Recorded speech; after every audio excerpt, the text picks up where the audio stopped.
Attorney Ben Crump and Reverend Al Sharpton both say they are holding anyone involved in this shooting accountable, including social media platforms. The victims' families also took the time to speak and describe what the last 5 days have been like.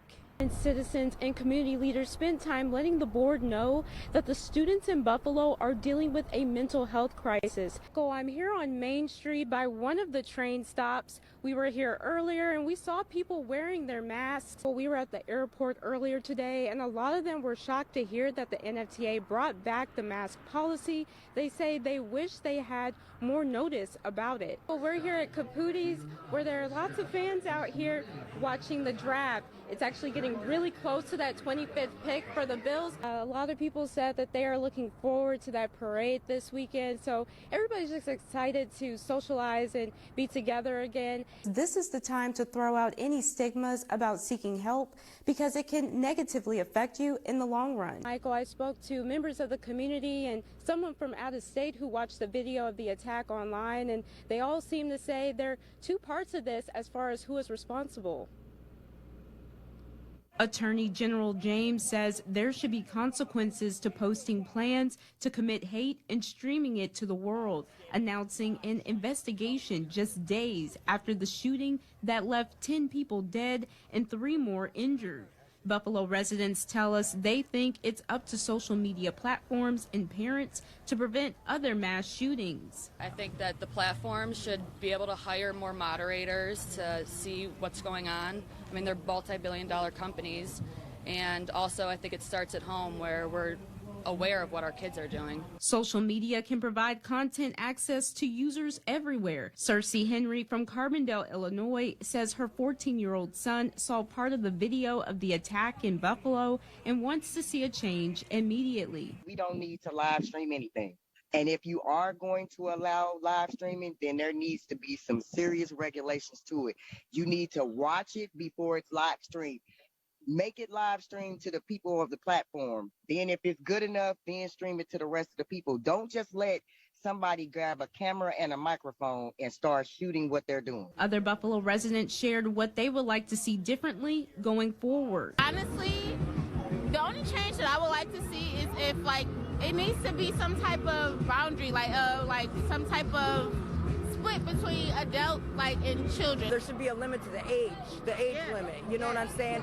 And if the kids are lying about their age, the parents need to step up and they need to regulate how much time they get on computer, on social media. Bottom line, some believe preventing harm takes a collective effort. It starts at home, and that we need to teach our children to love each other and to respect everybody.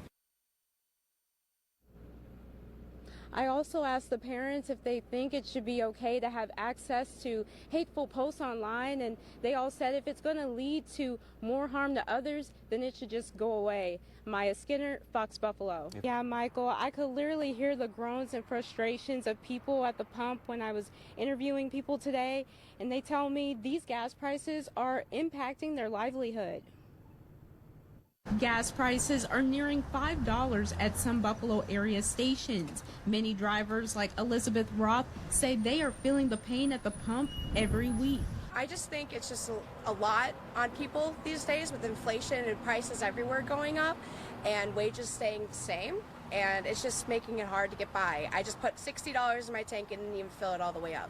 And my truck specifically, it'll be practically gone by the end of the week, and I'll just have to hit that $60 next week. Roth says she's had to cut back on visiting family who live about 30 minutes away. Other drivers say they've had to change their habits to save money. Spending half a paycheck filling up 2-3 times. It's ridiculous. I used to have a motorcycle, so I try to ride that more just because I get that costs almost $20 to fill. Now it used to be like $8, but I can get almost a whole week out off the motorcycle, so I try to ride that. Fox Buffalo also met other drivers who say they haven't been impacted as badly by the prices, crediting the type of car they use. I have a small Honda Civic, so my gas tank's small and I don't have to fill up that often. AAA says New York's tax break on gas goes into effect tomorrow with a discount of 16 cents per gallon through the end of the year. Other counties are following suit temporarily.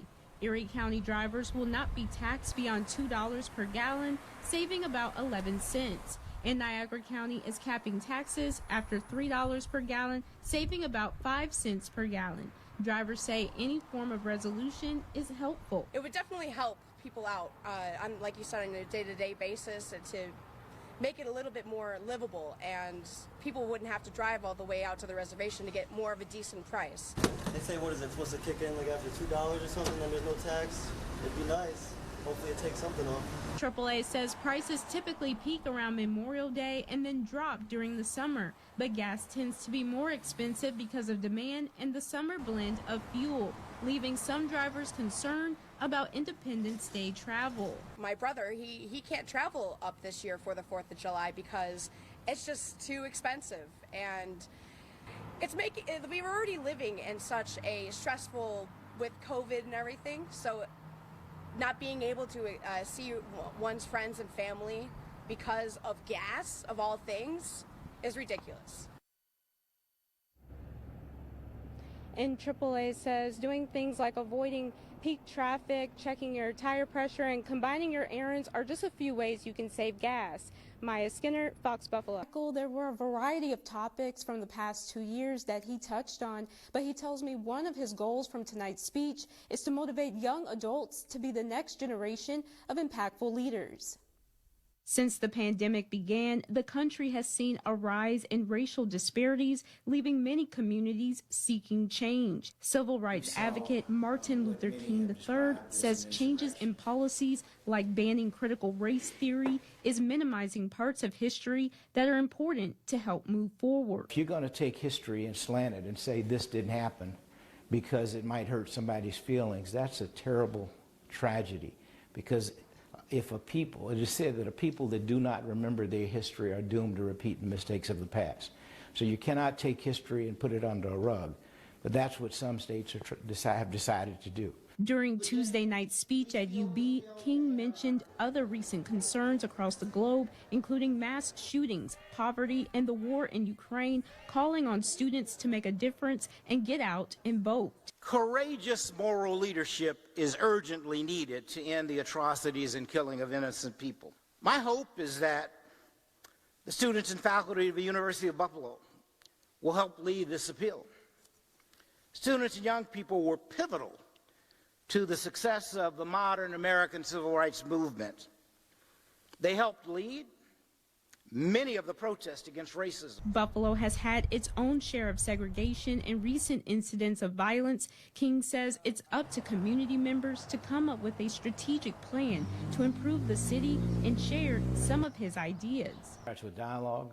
Number two, I think that diversity, sensitivity, human relations training has to be something that the community says they want. You can't just say, we're going to do this. I think that people have to be stakeholders and buy into a concept. And King says there needs to be a positive vision for the future. As my father, Martin Luther King Jr., said in his Nobel Peace Prize acceptance remarks, I have the audacity to believe that peoples everywhere can have 3 meals a day for their bodies, education and culture for their minds, and dignity, equality, and freedom for their spirits. I still believe that one day mankind will bow below the altars of God and be crowned triumphant over war and bloodshed, and nonviolent redemptive goodwill will proclaim the rule of the land. And King also commented on the incident following Allen West's speech on campus a few weeks ago and says everyone should have a fair chance to have their voices heard.